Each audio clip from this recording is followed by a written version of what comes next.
olu de y'u bolo jayigɔrɔ fo biw i kɛra sama lolo ye o de la anw bɛ fo da sɔrɔ i la sinon n'u kun dɛsɛra i kɔrɔ Maramba sisan b'a sɔrɔ i t'u na mɛnna a bɛ sɔrɔ i ye réseau bila mais mun b'i labila dɛ i fana m'u labila dɛ i ko k'i t'u labila a bɛ kɛ tan dɛ hɔrɔnya bɛ kɛ tan dɛ n'aw jɛra ka jalaji min ɲɔgɔn fɛ n'a kɛra di ye dɔ min na aw ka jɛ k'aw fana dun ɲɔgɔn fɛ i n'i ka faniw ye o de kɛ i m'i ka mɔgɔ si labila wallahi Maramba ka mɔgɔw bɛɛ b'a bolo tout m'a fɔ n'i yɛrɛ tagara dɛ wallahi n'i yɛrɛ tagara fana kɛra Maramba ma mɔgɔ si gɛ Maramba ma videomani bila ko ka mɔgɔ si nɛnɛ ko k'a b'a ka jɛkulu kɔnɔ a ma deli ka fantôme bila mɔgɔ la k'u gɛn k'a b'a ka jɛkulu kɔnɔna na wallahi i yɛrɛ de bɛ taa dɔrɔn ka bɔ mamu kɔ dɔrɔn c'est tout hali n'i taara a man d'a ye awa don kelen ne ma Maramba ka faniw sigilen comment tu dois gérer la situation quelle situation Bintu s'il te plaît aw kana commentaire bila yan dɛ sinon n'i bloquera ta n'i yɛrɛ tɛ fani o na n k'a bloquer n'i bloqué tanga bali ninnu filɛ tantôt u bɛ n'u yɛrɛ kɛ jegonetiw ye tantôt n y'a bloqué a y'a to yen bari e y'a faamuya fanu Maramba kɛra a ka fanu fɛ dɛ wallahi billahi donc tɛmɛna sa ne hakili bɛ janjobaw la don dɔ kɛra a bilenna ka bilɛ a y'a ka micro ta i sigi a ko aw hakili la n bɛ n ka fanuw labila mɔgɔ yɛrɛ ne dara la don dɛ comme déjà Maramba ye denmisɛnnin de wallahi a don ne ye denmisɛnniya santi a fari la a wusura a bɔra k'i sigi a ko k'a t'a ka fanuw labila mɔgɔ si ye denmisɛnnin de don fani ninnu denmisɛnninw de ye fani ninnu ye a wagati bilɛnnen dɔ tantôt u t'a dɔn u bɛ taa yɔrɔ min na yɛrɛ Allah denmisɛnnin ninnu hinɛ donna ne la a don dɛ n'i ye Maramba ka fanuw ye yoli la Maramba nɔfɛ o wagati la u ma sɔn k'a labila mɔgɔ si ye u y'u bolo ja Ala ye ko Ala k'u dɛmɛ u ni den in tora ɲɔgɔn fɛ u ye den in lamɔ k'a lamɔ a bɔnyara u bolo la dɛ Maramba kɔrɔbayara a ka fanuw bolo dɛ a ye taa Maramba ka 2017 k'a ta minɛ 2017 ni 2018 la elle était trop petite bah oui a kun ma kɔrɔbaya kosɛbɛ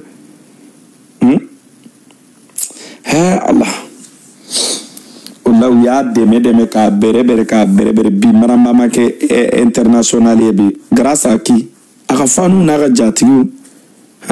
n'u kun y'a labila dun n'u kun y'u bolo lajigi dun sisan kun b'a sɔrɔ Maramba kɛra boloko ye mais courage tɛ yan wallahi ça va Marie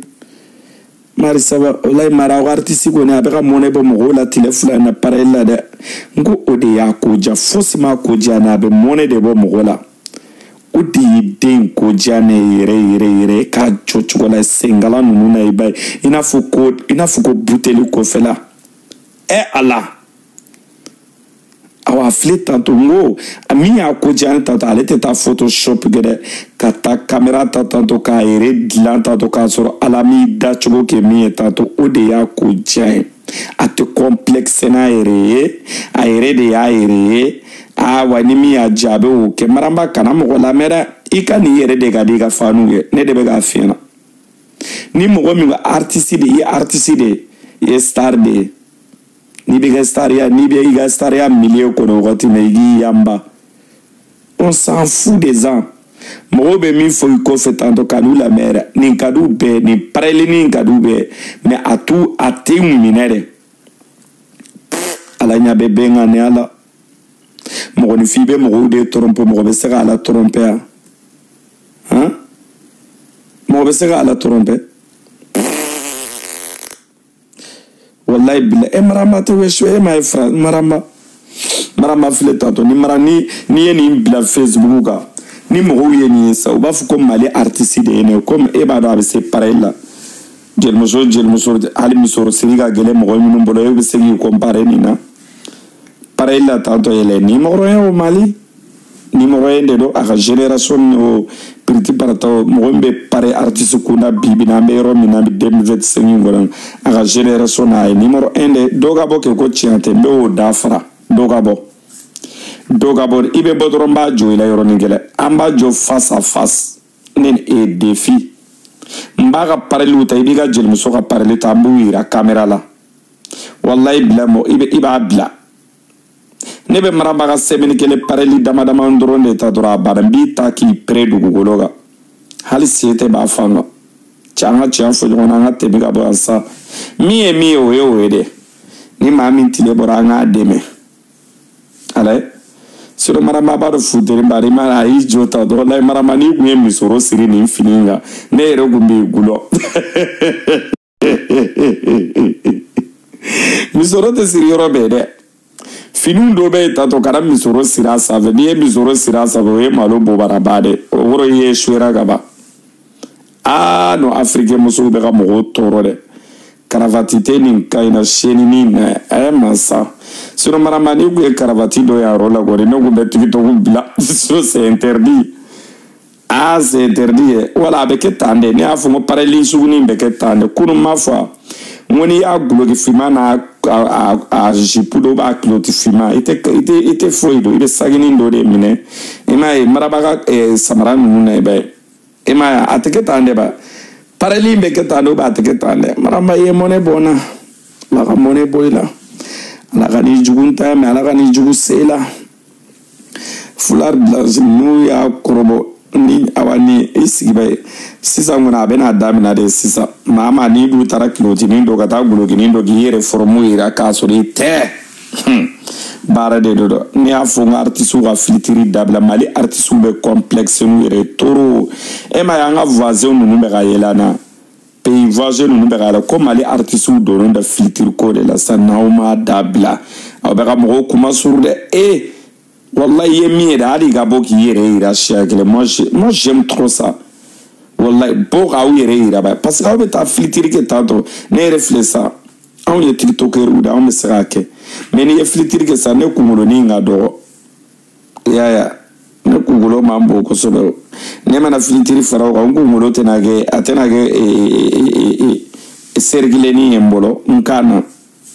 o temina tanto tetoni re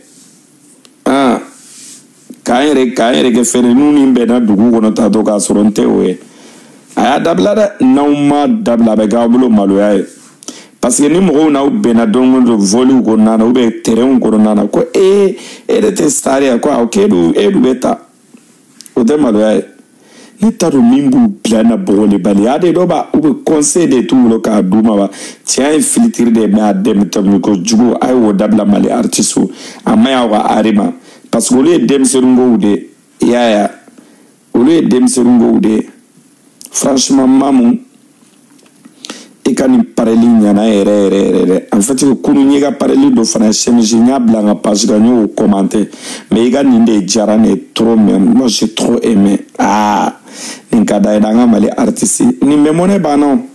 ni ay ngona afro ko pare ma jerga bitu ye Guinée ta otajila aw sabarani mi file maramba sene da nyogona be jerka bitu fana sena ay ta sene be anyogona be grobi do de ben sabarani min to do ba gala ma ontendo ni prima na fiana ta de be tikito blabi bele abe Guinée de alisa maramba be Guinée amana malla fora Guinée ga de mamu yere ni mamu tare Guinée kuma be me ne o koloshide depuis ne mana ya ne akrosina tara Guinée wakato wakata be tanta et toro on dirait que Guinée kada ide Guinée dlanen do ne maramu yo hotel mina là-bas c'est bon hein ja Guinée kaindeta andeta Guinée kata ko hotel ta ko rojida la katiga vacances que fait mande ka oboni funtenina Mali kala ale no sisa awa e jo chogo minge ta do abolo ali fa to mana maramba e ta do ba vuko maramba e muso nyana made ne be ga joro mina ni mali artiste utara kata nyogo yero mina ta do minizuru be fe mata filtrité foite avec malo ayanda o image be bo re temu de la na sori temi ite be auto wa nu tara banigero la wa tu ga image la bay awu ga image la saharu te kele parce que image go ero la to kila ga filtri ge la shuguna ni ya gorbo shube bo ge jabe ka boy kata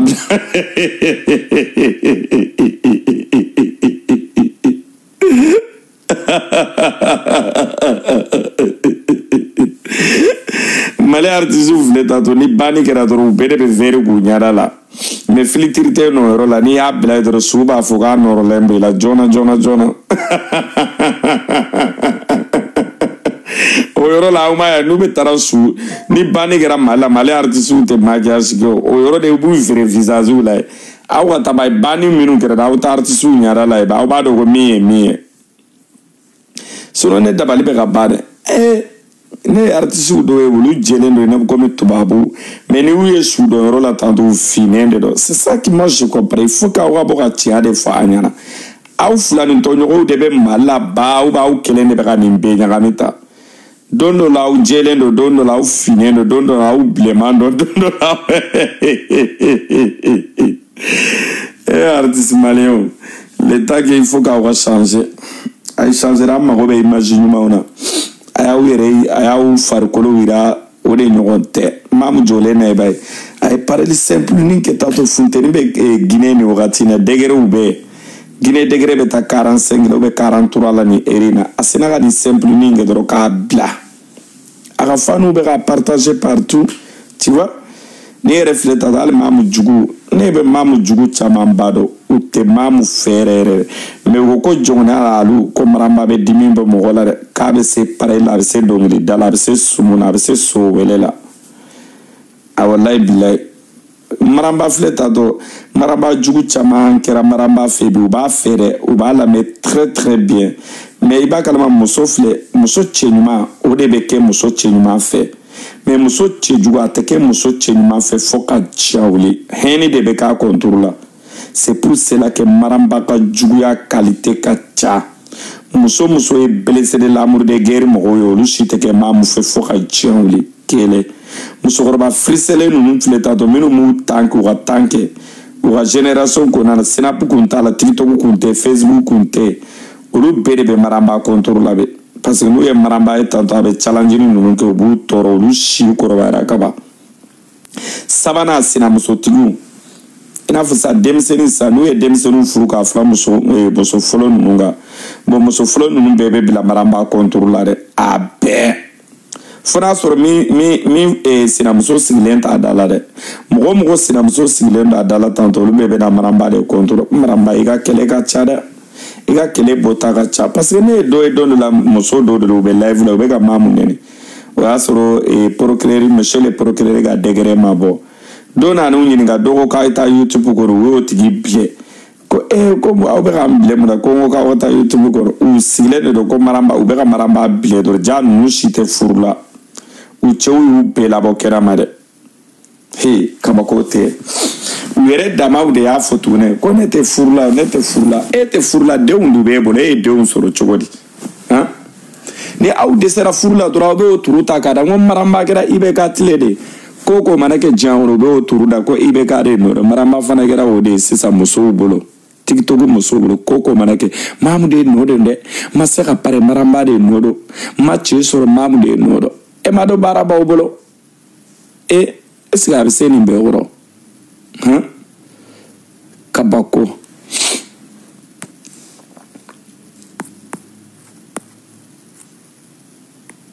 o tɛmɛnen kɔfɛ a la n terikɛ dɔ tɛmɛna sisan n ka foli b'i ye fo a tɔgɔ bɔra n ko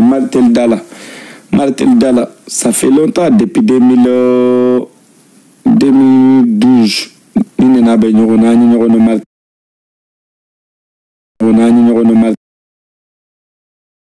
dugulenw nin kun ye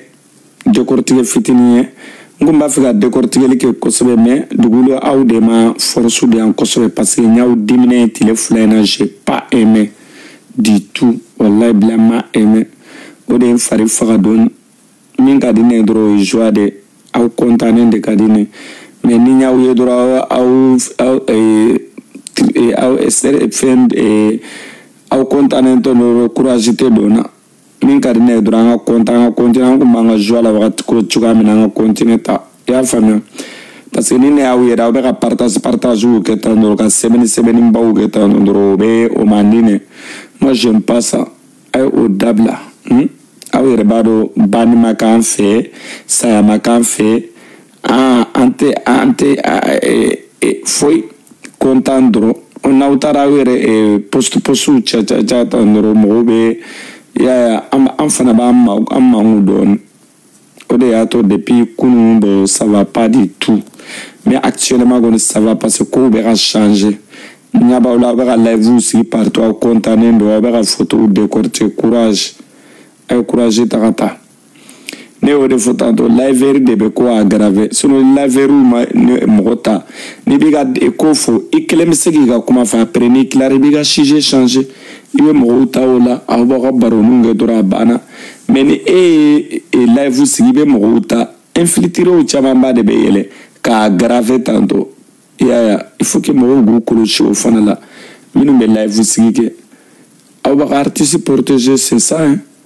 sinon ba da artiste mo ne be mo chamana TikTok visibilité ma no koda ne de be ka fo nyana de aw kam mamu ye TikTok mina de mo dugulu ye barage YouTube kono katay abonné marambara 4000 personnes ay jila jade amma ko be 10000 20000 40000 ay ti abonné la ko bla 300000 la aw kam maramba ka compte booster tanto ka abonné la yele sanfé voilà YouTube 300k voilà ablala comment muso bora ka fendo ke so ni video ba be jume na ko me fama ngam ko me 17 de la comment ça be sera wo so ko de kele ngel no kera wo fana ka ba ko do fo na ngala e fola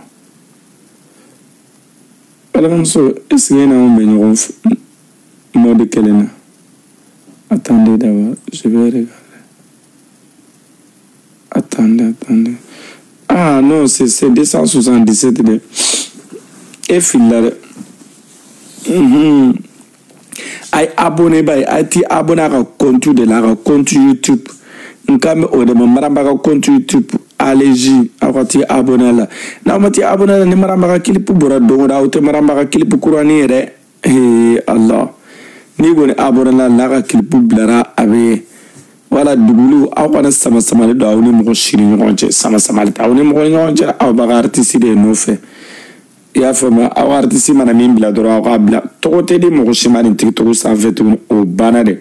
arni mo mi aw la nyini tanto aw yere te kele gono aw ma de lega ke kele kono fono ya depuis ala ya aw da ma de lega ke kele kono aw te na ke kele kono fana ya voilà on est prêt Allah kade e prelento mo bede prelendo kamaramba kani clip ngono mamu e jila jada clip du man dama jona comparaison ta woni mo cheda angoni na e clip goni bla ni clip be na blamba ki chua namba organiser ka nyanya nyumanu nyanyumanu prelendo da kabakote ni de nyuma imana clip nyuma mbotanto maramba kanata misorobanu nusirde anto otilela ani kuntanki tega siri no gara wolugera ni woluge netetiga deman netetiga fena era ega clipu fleda parce que dogera film flé na ndala soit kata fini girman bawdo do tanto no iga ko alakani mamu ma fenke mo la iyo clipu ni tourner chuga minade I jila jama go do nyona la ni maramba e tu ngai chema do tanto jito la voli kono tanto journaliste nana tanto deni mesaka ko la sa civilisation dante oluna na dro kana fenda la tanto voli be tanto Allah mbado mene zena clipu fana na création reggaeton kana henula da o kelenu ni kana hinula ere do bunte ere de mo shigani la jo iga migoro utato but farapu ke de duranga ta doro dongili la farapu ke o de be dugula ante mo shi jabe tun tokote di mo shi matun har ni jir muso mi e maramba ta to makana ti jabe abla kanika kumanya shi mo shi matun iga dongili be se dongili dalare na digira jel muso mina ite barage muso be saka dongili dala de sisa liberlendo liberté to ali ba do ala sa ka la fialendo depuis progrérie ni désonta muso te gulo foi te ke nu ye muso etanto aya nya daboge koli de bege maramba nya da la ga gulo ay koli u ba nya da la ga gulo na ye muso de o be na ye cheu de awa oge mais quand ta koli do muso nyara la tato kata ogulu nous on s'en fout de ça et be koli ba nyara la drama arrangé droga la WhatsApp ko nana c'est ça o de be ke kabla WhatsApp ko nana awa utake o dora bana jabilité ntunde jabili bana pe fanu ay boko kono ay ko santra wa artiste la aw yere to ko kono yere lugulu fanu yere bena juwada tiens aw be tara do wo kono sogobi nere be ga unyini te ga uye sisande mo be sera tuluta Olha, bo be sera tuluta e Allah ay continue tane no ma mbe ginere bo ba nana malla akoni nyaka video de sa desert kona ninte mali yere parce que oji te malla ama ko oji soro fola eske ninte gine ane ba million minaida de pas pour umra la fo bine a remarqué ta elle n'a même pas fait arama repoke dongo donate sumuna abe demulila abe konyola abe yoro do tala la kima chier awa jamaba ko visibilité mba ko TikTok ko ate muso ate artiste si bolobi ne de ya fole do ka boka demanti do mba jo la yoro ningela ko ele angine maramba flef tato visibilité mbe maramba ko bi ate jeli muso si bolo malabi nte galon tigo nka me visibilité de ma TikTok ou Facebook voilà nka me odema visibilité mba ko be ate artiste shigo malabi ni mo mi go chante do rebe ta ka video de la kata do were ta ula ku compare no abane de afa ne mani fois ou bena shiga ta do ga TikTok booster tanto na fu comme YouTube na fa de bola na fa de bezorola ni ya na we TikTok booster tanto meta j'aime de ta j'aime comparaison j'aime c'est comme ça hein? Et bien j'aime de la anara abonné 1 million combien d'abonnés bientôt autant d'afa 3 millions abonnés la maramaga et un compte TikTok abena 3 millions sur ça non kabokote millions ça va au début suit bientôt au million ça va nous autant million kelenda ma YouTube ka obe jaida YouTube goni avec yele parce qu'on était 73 il y a 1000 abonnés 1000 personnes de abonnés là et à la son on a 300 000 abonnés sur YouTube pour ça bientôt si Allah nous sur là où nous aller awa nous la meda ou ta fait awa abonné des sur awa YouTube de ou ta fait ou avancer de kana kana kumada Allah il m'a offert 277 000 de là et ils ont madame abonné na ngado en fait il est là 73 on a 77 000 ici il y a une chaîne qui va être maramba ni bena 300 000 abonnés sur ça don c'est petit à petit ba arna kama nankante dogo o fana to fitini ndora bena 1 million de vues sur no maramba iga YouTube be gayele po à 5 millions, 2 millions, 5 millions, 7 millions. Ne wolo la Bamako to mancha tourner.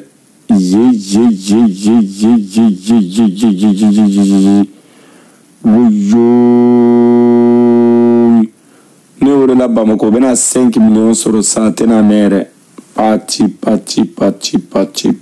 Yeah. Wow.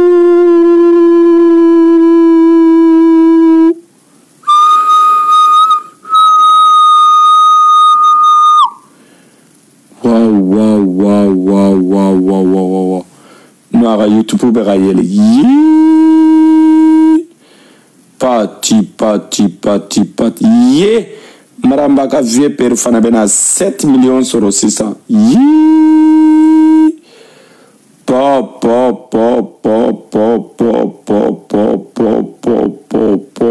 Ubera da berema. Ara do fana flair. dɔ fana nin ye jumɛn ye ko nin i b'a ye nin fana filɛ nin fana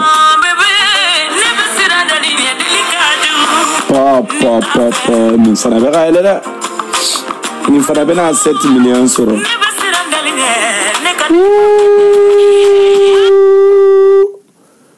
wow ay maramba i ka YouTube bɛ ka yɛlɛ dɛ wow aga $1 fa ko barika tigi ni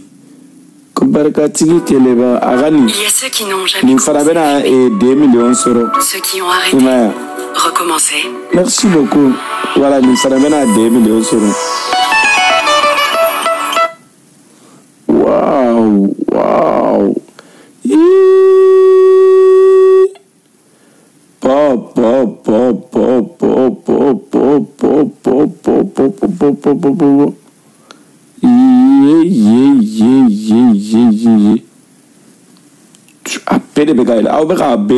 Ça c'est bien.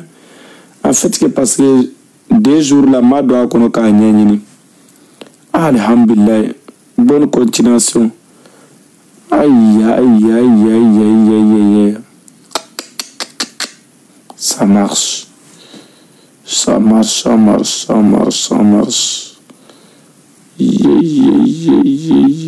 Mais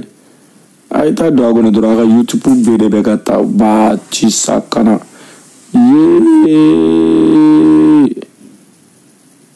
kabako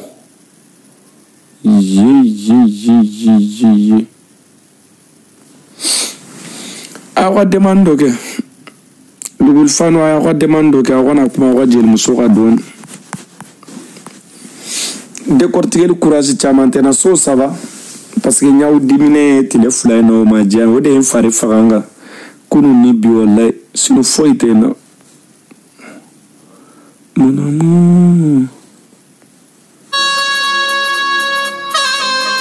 ya musique fana bila na kele po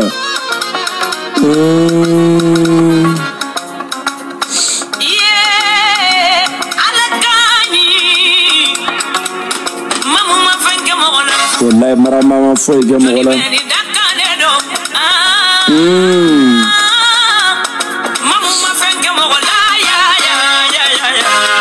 wallahi ama fenke mo wala agan dongle me mo nya jila baron ako ala ya aleke sarama baye sarama ya koro muye masa ayana mede dugul fanu ay dimin dabla ako ala ya leke fama ala ay ala foka barkada yorola ako ala de nodo ala ya leke de nyumae ka ke den saramae ka ke dawlati o kera koya ale bol dugul fano aya famensa o kera ale bol jian wuliye ka ka ale bol dugu wuliye ale duma yere da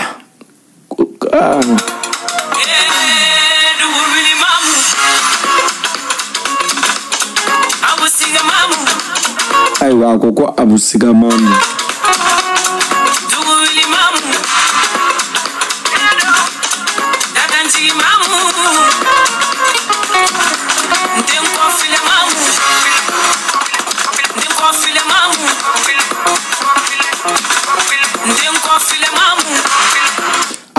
ako ale ta kofle